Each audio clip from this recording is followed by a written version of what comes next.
साथियों सलाम, नमस्ते, सत श्री अकाल और जय भीम जोहार।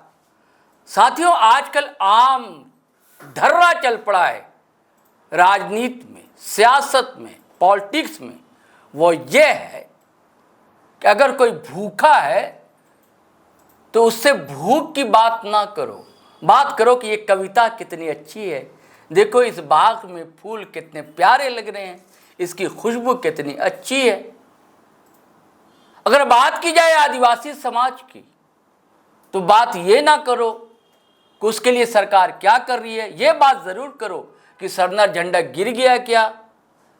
अगर दलित की बात करनी है तो ये भी मत पूछो कि दलितों के साथ अब तक क्या क्या हुआ, विकास के पथ पर कहाँ तक बढ़े, उसे इसी में उलझा दो कि देखो बाबा साहब की मूर्ति तोड़ दी गई। अगर हिंदुओं का सवाल है तो उनसे ये ना पूछो कि युवा कितने बेरोजगार हैं, ये जरूर बताओ कि देखो राम मंदिर बन गया है। मुसलमानों का सवाल है तो कहो अरे देखो देखो फिलिस्तीन में कितने मारे जा रहे हैं, यहां वे बेरोजगारी झेल रहे हैं, इसकी चर्चा ना करो। एक शेर है ना दोस्तों कि तू इधर उधर की ना बात कर, ये बता कि काफिला क्यों लुटा। तो इधर उधर की ना बात कर, बता कि काफिला क्यों लुटा, मुझे रहजनों से गिला नहीं, तेरी रहबरी का सवाल। यहां रहबर कौन है झारखंड में? वही अगुआ सरकार वाले अगुआ मुखिया यानी कि हेमंत सोरेन। वही हेमंत सोरेन जो उस दल से आते हैं जो कि झारखंड आंदोलन की प्रमुख पार्टी रही है। उनके पिताजी दिशोम गुरु कहे जाते हैं, संस्थापक हैं झारखंड मुक्ति मोर्चा के। और ये सरकार आदिवासी मूलवासियों के सवालों पर चुनाव लड़ी थी, ये पार्टी जो सरकार में शामिल है। लेकिन क्या आदिवासी के साथ जो सपना देखा गया, आदिवासियों ने देखा, वो क्या फलीभूत हो रहा है? क्या जमीन पर जीवंत होते हुए दिखता है? क्या आप फ्रेम में देख रहे हैं? हमारे साथ सीनियर जर्नलिस्ट हैं आशीष तिग्गा, लगातार जूझते रहते हैं आदिवासी सवालों को लेकर, मुठभेड़ करते हैं और सवाल उठाते हैं। हिंदुस्तान में उनकी बहुत अच्छी रपटाई है दोस्तों, जिसमें ये सवाल उठाते हैं कि आदिवासियों के लिए जितने सब प्लान थे वो क्या हुए, कुछ कल्याण होगा, कुछ उनका भला होगा कि सिर्फ सपने ही हम लोग अब तक देखते रहेंगे और सरना झंडा और ये वो इन सब में उलझे रहेंगे। चलिए हम बात करते हैं सीधे आशीष तिग्गा जी से। तिग्गा जी, आपकी बहुत शानदार रिपोर्ट आई है हिंदुस्तान में आज, जिसमें आप आदिवासी मुद्दों को प्रमुखता से आपने उठाया है। ये क्या मामला है कि जो सब प्लान है रुक गया? क्यों रुका, सवाल ये भी है। पहले आप बताएं कि कौन कौन योजनाएं थी, कैसे डंप पड़ रही जी। सबसे महत्वपूर्ण मुद्दा ये है कि ट्राइबल सब प्लान का पैसा जा कहाँ रहा है जी। ये ट्राइबल सब प्लान का पैसा किन के लिए आता है और किन के लिए खर्च होता है। जैसे सभी को ज्ञात है कि झारखंड में 86,45,042 आदिवासियों की जनसंख्या है, जिसमें पुरुष की संख्या है 43,15,407 और इसमें महिलाओं की संख्या है 43,29,635। तो इनके लिए केंद्र सरकार के द्वारा और कुछ राशि राज्य सरकार के द्वारा ट्राइबल सब प्लान के नाम पर आवंटित की जाती है। पर अब स्थिति ये हो गया है, विकास के नाम पर जिन राशि को आदिवासियों के विकास के लिए, उनके सशक्तिकरण के लिए, उनको मुख्य धारा से जोड़ने के लिए खर्च करनी चाहिए, वो राशि कहीं और खर्च हो जा रही है। मतलब ट्राइबल टीएसपी की राशि का हमेशा से डाइवर्शन होता आया है। ये राज गठन के बाद की जो स्थिति थी वही अभी वर्तमान में वही स्थिति बनी है। तो झारखंड में 14 ट्राइबल सब प्लान के जिले हैं, उसमें से कल्याण विभाग के द्वारा झारखंड ट्राइबल डेवलपमेंट सोसाइटी के द्वारा आदिवासियों के विकास के लिए 2 प्रमुख योजनाओं का प्रस्ताव सरकार को भेजा गया था। इसमें एक पहला था Jharkhand empowerment and livelihood project, दूसरा था झारखंड लाइवलीवुड डेवलपमेंट प्रोजेक्ट। लेकिन 2 वर्ष बीतने के बाद भी ना इस योजना को कैबिनेट में लाया गया, ना इस योजना के लिए राज्य सरकार के द्वारा राशि आवंटित की गई। और सबसे बड़ी विडंबना इस यह है कि जहां एक और सरकार ने इस योजना के लिए स्वीकृति नहीं दी, दूसरी ओर इस योजना के लिए वर्ल्ड बैंक के द्वारा 70% राशि वर्ल्ड बैंक सहयोग कर रही थी और 30% राशि राज्य सरकार को करना था। उसके बाद भी राज्य सरकार ने इस योजना को धरातल पर उतारने में मतलब कम्युनिटी में मंजूरी नहीं मिली, जबकि 70% पैसा आपको बाहर से मिलना था। आपको सिर्फ 30% पैसा देना है, और इतना भी हमारी अबुआ सरकार नहीं कर पा रही है। और ये जो योजना है जी, ये अबुआ सरकार की महत्वाकांक्षी योजनाओं में से एक है जी।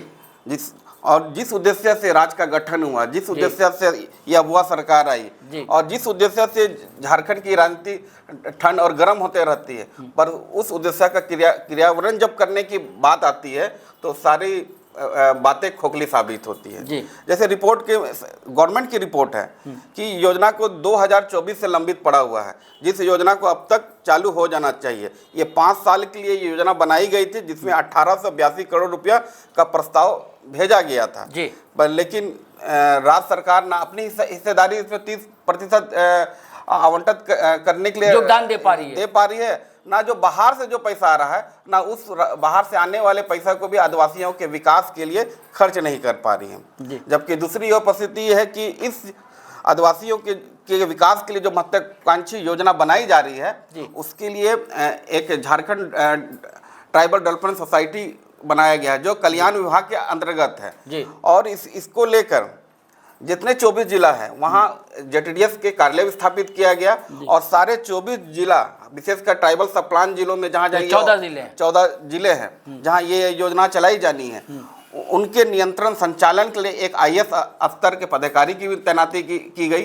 साथ में आदिवासी वो नोडल अधिकारी के रूप में तैनात किया गया। साथ में सारे योजनाओं को जमीनी स्तर में उतारने के लिए, क्रियान्वयन करने के लिए 71 ग्रामीण विकास से जुड़े आदिवासी मामलों के विशेषज्ञों की भी नियुक्ति की गई।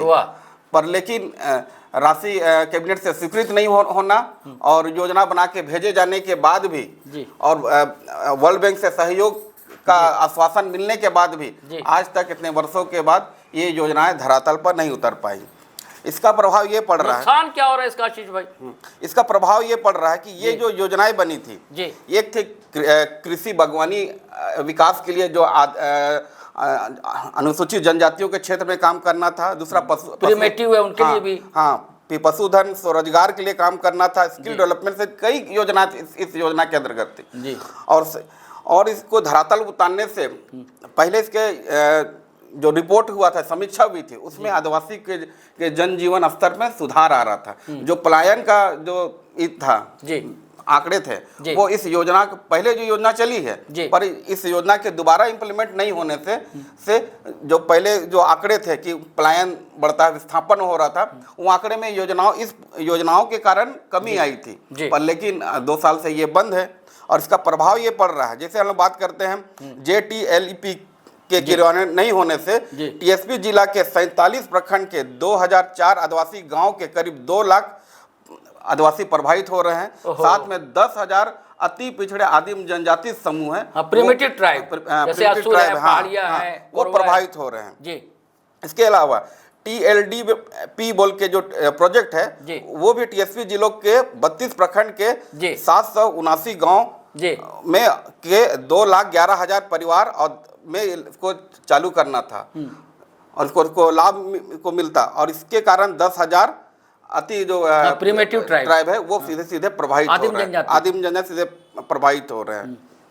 तो सरकार जिस उद्देश्य से बनाई जाती है, जिस तरह से आश्वासन दिया जाता है, पर सरकार ये जो आंकड़े हैं, ये मेरे आंकड़े नहीं, ये सरकार के आंकड़े, ये सरकार की अपनी रिपोर्ट है। उन्होंने जो प्रस्ताव भेजा वो उनकी रिपोर्ट है, पर सरकार की जिसको कहा जाए लेट लतीफी कहे जाए, उसके कारण ऐसा क्यों हो रहा है? मतलब देखिए, अबुआ सरकार कही जा रही है, बहुत उम्मीदें थी, आशाएं थी लोगों को, है ना, थैली भर भर कर लोगों ने वोट दिया है, और उसके बाद भी ये सब नहीं हो रहा है। तो कहाँ चूक हो रही है सरकार से? और हमारे मुख्यमंत्री हेमंत सोरेन हमेशा कहते हैं कि आदिवासी की सरकार है, आदिवासियों की सरकार है ना, उनके साथ में अन्याय नहीं होने दिया जाएगा। तो ये क्या न्याय हो रहा है क्या? ये सीधे ये इसलिए चूक हो रही है क्योंकि सरकार को जो ठोस निर्णय जिनके लिए लेना था वो नहीं ले पा रही है। साथ में वो जिनके लिए जो राशि आ रही है, उस राशि को दूसरे मद में, दूसरे योजनाओं में खर्च करके, यानी कि आदिवासी समाज प्राथमिकता में आपके नहीं है। हाँ, ये बात है ये ना? आंकड़े तो वही बोलते हैं, आंकड़े यही बता रहे हैं, आंकड़े तो यही बोलते हैं जो कि फंड आ रहा है आप दूसरी जगह उस पैसे का इस्तेमाल कर रहे हैं। और दूसरे सवाल ये भी है कि आपने सरकार अब रांची शहर में ही कहा जाता है, आरोप है कि सच्चाई है कि कई क्लब जो हैं, कई भवन जो बने हुए हैं वो उसी फंड से बने ट्राइबल सब प्लान की राशि से बने हुए हैं जी। पर मेन मुद्दा ये भी है कि आपने जिस उद्देश्य को लेकर, जिस राजनीति को, जिस मुद्दे को अपने राजनीति वोट बैंक के रूप इस्तेमाल किया और इस मुद्दे को लेकर आप सत्ता में आए, अब उस मुद्दे को, उस इश्यू को, उस डिमांड को जब धरातल पर उतारे जाना है तो आप इसमें फेलियर साबित हो रहे हैं जी। तो ये मेन रूप से है कि राज्य सरकार अपने जो घोषणा पत्र है या अपने एजेंडा जो है उसको सही कठोर रूप से जो लागू करना है उसमें थोड़ा ढिलाईपन कर रही है। और साथ में ये कल्याण मंत्री भी आदिवासी है, चमरा लिंडा है, हाँ।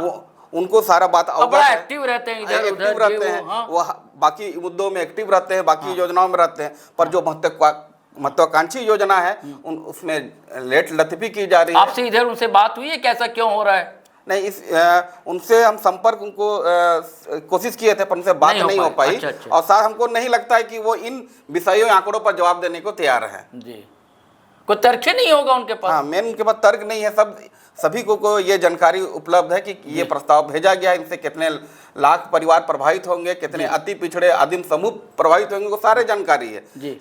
सभी जो डिपार्टमेंट के जो मंत्री है वो अपने स्तर पर अलग अलग योजनाओं में काम कर रहे हैं, पर जो महत्वाकांक्षी योजना है उस स्तर पर काम करने में सभी पिछड़ जा रहे हैं। और इसका खामियाजा आपको लगता है कि ये मानसून सत्र में कोई विधायक इस मुद्दे को उठाएगा भी? हमको नहीं लगता है कि इस मानसून मुद्दा को उठाएगा, क्योंकि ये जो राशि है जी, ये बंटाधार होने वाली राशि है। अच्छा, इस राशि का उपयोग दूसरे मद में होता है, तो हमको नहीं लगता है कि जनजातीय डेवलपमेंट का जो पैसा है, ट्राइबल डेवलपमेंट का जो पैसा है, अच्छा, उसको फिलहाल सरकार ट्राइबल के लिए उपयोग नहीं करके दूसरे मद में करने का इच्छा रखती है। यही वजह है कि अभी तक नहीं। आपके तो बड़े संपर्क हैं, व्यापक हैं, आपके फैलाव है, तो जो आदिवासी समाज के कई सामाजिक संगठन भी हैं, कई यूएस भी बड़ा सक्रिय रहते हैं, तो वो सब भी इन मुद्दों को नहीं उठाते। हाँ, जो आदिवासी संगठन जो है वो भी इस मुद्दे को इसलिए नहीं उठाते, इसका भी कारण है, इसका भी तार्किक समाज। ये देखिए, मैंने पहले जो इस्तेमाल किया था ना, टोकनिज्म की राजनीति होती है। अब सरना कोड नहीं, डंडा, अरे वो कोई बड़ा प्रमुख मुद्दा नहीं है। ये रोजी रोजगार से जुड़ा मुद्दा है, जीविकोपार्जन से जुड़ा मुद्दा है, जिंदगी से जुड़ा मुद्दा है। तो संगठन भी वही सब मुद्दे को तो उठाते हैं, ये जो मूल समस्या है उसको नहीं उठाते हैं। क्या कारण है इसमें? इसका मूल कारण है राजनीतिक, सामाजिक और आर्थिक कारण है। अच्छा, मेन जो डेटा आपके सामने हम प्रस्तुत कर रहे हैं जी, वो जो योजना है जी, वो सबसे ग्रास रूट, गांव स्तर, दूर दराज जंगलों में रहने वाले आदिवासियों की योजना है जी जी, ठीक ना। इस वजह से उपेक्षा की जाती है। शिक्षित और सामाजिक और राजनीतिक रूप से जो आगे आ सके हैं, आगे आदिवासी आ चुके हैं, उनका इशू थोड़ा सा मुद्दा बदल जाता है। जो आप क्रीमी लेयर हो चुके हैं, कह लीजिए, हाँ, जो क्रीमी लेयर हो चुके हैं उनका मुद्दा बदल जाता है। पर लेकिन जो सही मायने में जो दूर दराज ग्रामीण से जंगलों के बीच में रहते हैं, जो उनके लिए जो योजनाएं बन, बड़ी आबादी वहाँ रहती है, और उनके लिए जो योजनाएं बन रही है वो धरातल पर नहीं उतर रही है। तो इससे जो आदिवासी सामाजिक राजनीतिक जो संगठन है वो थोड़ा सा नजरअंदाज कर रहे हैं। ये बड़ा सवाल है कि सरकार तो नजरअंदाज कर ही रही है। जो हमारे विधायक है 26 या 28 आदिवासी वोटों से जीत कर आए हैं, आकर दूसरे विधायक वो भी जीत कर ही आते हैं। 81 विधायक हमारे यहाँ सदन में पहुँचते हैं, असेंबली में। और मानसून सत्र अब देखिए, मतलब ईश्वर, अल्लाह, गॉड सद्बुद्धि दे, कोई विधायक मुद्दे को उठाए। और जितने सामाजिक संगठन है, रोज हमारे पास भी रिलीज आती है, विज्ञप्ति आती हैं। ये सारे जो मूल सवाल हैं, जिन सवालों से आशीष तिग्गा जैसे पत्रकार रोज मुठभेड़ करते हैं, इनकी कोई पूछ नहीं, इनकी अनदेखी होती। चलिए साथियों, इजाजत दीजिए, आज्ञा दीजिए आशीष तिग्गा भाई के शुक्रिया के साथ कि हम फिर मिलेंगे नए वीडियो के साथ। लेके जाने से पहले हमारा चैनल सब्सक्राइब कर लीजिए, और सब्सक्राइब कर लिया है तो ज्वाइन कर लीजिए, और वीडियो धड़ाधड़ फटाफट दनादन शेयर कीजिए, लाइक कीजिए, कमेंट कीजिए। आज्ञा दीजिए, इजाज़त दीजिए। जय हिंद, जय भारत।